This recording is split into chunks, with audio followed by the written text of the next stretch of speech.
Bapak Ibu, para kadang kinasih simbah-simbah lan adik-adik, para rama suster bruder berkah dalem Gusti, sugeng rawuh wonten ing PDSK channel menika. Kados pundi kabar panjenengan? Mugi-mugi bagas kasarasan kesehatan kawilujengan tansah mengko kula panjenengan sami anggenipun nglampahi gesang ing dinten menika, lan mugi-mugi lumantar panglimbang basa Jawi waosan Injil kula panjenengan sansaya saged nggayuh iman kapitadosan ingkang leres lan mantep. Langkung-langkung anggenipun kula panjenengan bangun paguyuban komunitas gesang sesarengan ingkang bekja rahayu, ingkang bahagia. Selamat berhari Minggu. Dinten menika kula panjenengan mlebet ing Minggu Pekan Biasa kaping 2 lan sesarengan pasaman suci sawegung kula panjenengan griyayakake Ibu Kenya Maria ingkang kapundhut dhateng swarga. Hari Raya Santa Perawan Maria diangkat ke surga. Ingkang sepisan kula ngaturaken provisian derek bingah dumateng umat sacara pribadi menapa dene paguyuban lingkungan wilayah setasi paroki ingkang ngayom dumateng Ibu Kenya Maria ingkang kapundhut dhateng swarga. Mugi-mugi semangat tulodo lan iman kapitadosan Ibu Maria ingkang kawartosaken lumantar Injil lan tradisi suci pasamuan estu ndayani anggenipun kula panjenengan sami nglampahi gesang nulodo Ibu Kenya Maria anggenipun pitados ing Gusti saengga ing sakmangkih kados Ibu Maria kula panjenengan nggadahi pengajeng-ajeng kaangkat dhateng swarga. Tentu boten sacara jiwa lan raga benten kalian Ibu Maria sing suci.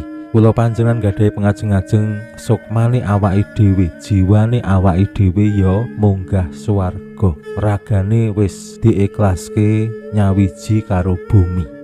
Ibu Maria ingkang kapundhut dhateng swarga jiwa raganipun dados piwulang resmi pasamuan ingkang mujudaken kapitadosan lan pengajeng-ajeng Ibu Maria ingkang gadah posisi istimewa wonten ing sujarahing kawilujengan dalem Allah. Ibu Maria sampun piniji wiwit sakawit dados ibunipun Gusti Yesus putraning Allah. Kados pundi Ibu Maria lajeng dipitados dening pasamuan kaangkat jiwa raganipun mlebet dhateng swarga menika kapitadosan sing boten ujug-ujug ning sampun wiwit sakawit wonten ing kitab suci kemawon wonten ing Injil langkung-langkung Ibu Maria pinilih dening Allah sacara mirunggan lan tradisi suci pasamuan mirungganipun rikala jamanipun Paus Pius ingkang kaping 9 tanggal 8 Desember 1851 paring dogma menggaing Ibu Kenya Maria ingkang pinurba mulus tanpa ciri. Magayutan kalian dogma menika ing tanggal 1 November 1950 Bapak Paus Pius ingkang kaping 12 ngresmekaken dogma menggaing Ibu Kenya Maria ingkang kapundhut dhateng swarga sak jiwa raganipun mawi dokumen Munificentissimus Deus lan dipun riyayakaken saben tanggal gangsal 11 Agustus ning wonten ing kalender liturgi dipun dawuhaken ing dinten Minggu ingkang caket taun menika tanggal 16 Agustus. Ibu Maria ingkang ing pasaman suci lan ugi manah kula panjenengan nggadahi papan sing mirunggan istimewa sadar menapa boten paring pengaruh sing luar biasa anggenipun kula panjenengan bangun iman kapitadosan. Saben-saben wulan Mei, wulan Oktober menika kuatah banget umat sing siarah lan anggenipun siarah menika semangat urunan pira wae diladeni. Menika lak ngetingalake kados pundi Ibu Maria nggadahi papan sing istimewa wonten ing manah kula panjenengan. Dereng malih sakmenika sansaya kathah tempat-tempat siarah magayutan kalian Ibu Kenya Maria. Istilahé yo meraji menggaing tempat-tempat siarah Ibu Maria. mbuh kuwi taman doa, mbuh kuwi Gua Maria, mbuh kuwi wisata rohani. Dereng malih yen kula panjenengan titeni saben-saben gereja, mbuh kuwi gereja paroki, kapel, gereja setasi, wilayah, mesti ana sing jenenge patung Ibu Maria. Wonten ing griya kula panjenengan sing paling sering ditumbas menggaing benda-benda rohani menika ya magayutan kalian Ibu Maria. Mbuh kuwi patung Ibu Maria, mbuh kuwi rosario utawa doa-doa sing magayutan kalian Ibu Kenya Maria. Mugi-mugi kanthi kula panjenengan sansaya sregep, sansaya setya bangun devosi ing ngarsaning Ibu Kenya Maria, awake dhewe nggih sansaya pantes nampi nugraha kados ingkang sampun dipun tampi dening Ibu Maria minggah dhateng swarga. Pramila monggo kita pirengaken sabda dalem Gusti ing dinten menika lan kita wiwiti kanthi sembayang sawetawis. Konjo ing asma dalem Yang Rama saha Yang Putra tuwin Yang Roh Suci. Amin. Suwawi sami munjuk Gusti Yesus sabda dalem Yang Rama ingkang sampun manjalma, mugi karsa ngandika dhateng kawula wonten ing asepen ing telenging manah kawula, kabikao kegiatan lan panglipur ingkang manjing ing sabda dalem kapenuwana kawula mawi ro ing kawicaksanan dalem. Mugi-mugi srana anggen kawula maos lan mirengaken sabda dalem, kawula sansaya nunggil ing sampeyan dalem. Amin. Waosan Injil kapethik saking Injil Lukas bab 1 ayat 39 ngantos dumugi 56. Nalika samono Ibu Maria tindak gegancangan menyang kutha ing pagunungan Yudea, menyang daleme Sakarias.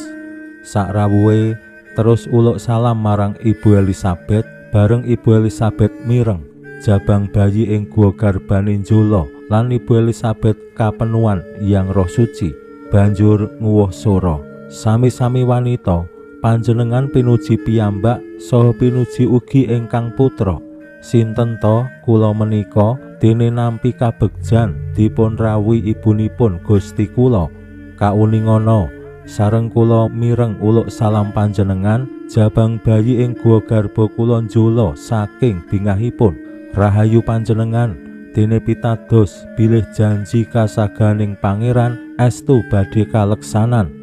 Ibu Maria nuli ngandika, sukmaku ngluhurake pangeran lan rohku bungah krana Allah karahayonku jerwus karsa mriksani asoring abdi.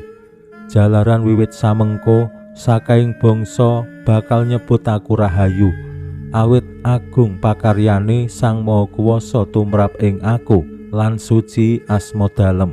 Lan sih kawelasan dalem turun tumurun ngluberi para wedhiasih ing Gusti.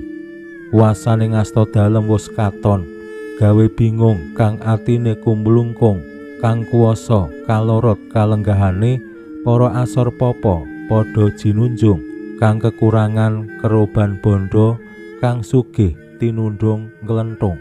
Gusti ngukup Israel abdi dalem, awit ngengeti palimirma dalem miturut pangandika dalem marang para leluhur Bapa Abraham sakturune ing saklawas-lawase.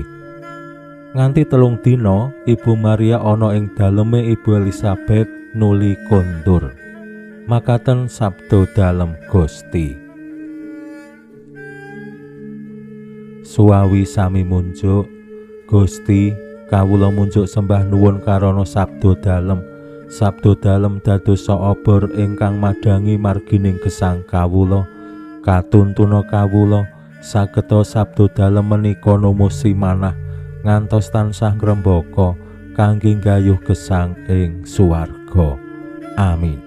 Bapak Ibu para kadang kinasih simbah-simbah lan adik-adik, paosan Injil nyariosaken kados pundi Ibu Maria pinanggih kalian Ibu Elisabet lan ing mriku Ibu kekalih menika ngraosaken bingah lan begja nampi nugraha sing luar biasa. Ewadene mekaten kanyataanipun sakjatosipun nggih perkawis sing luar biasa. Ibu Maria diparingi wartos bakal mengandung sakderenge emah-emah kalian Santo Yusuf. Ibu Elizabeth ingkang sampun yuswa sampun lungse nggih nembe mengandung. Menika kanyataane sing tumrap kathah tiyang boten gampil dipun tampi. Sing enom urung omah-omah kok wis hamil, sing tuwa kok ya hamil, wis ora mangsane hamil kok isih hamil. Nah menika nuwuhake pitakenan sing ageng ing tengahing masyarakat sosial. Anehipun lan luar biasanipun wanita kekalih Injil Ibu Maria lan Ibu Elizabeth ngraos bungah, ngraos begja rahayu awit Allah ingkang muasih paring nugroho tumrap Ibu Elizabeth lan Ibu Maria. Nah menika cara anggenipun ningali sujarah gesang sak cara positif. Pinuji Allah sak menika sarta ing salami-laminipun. Salam sehat, salam bahagia, salam katentreman.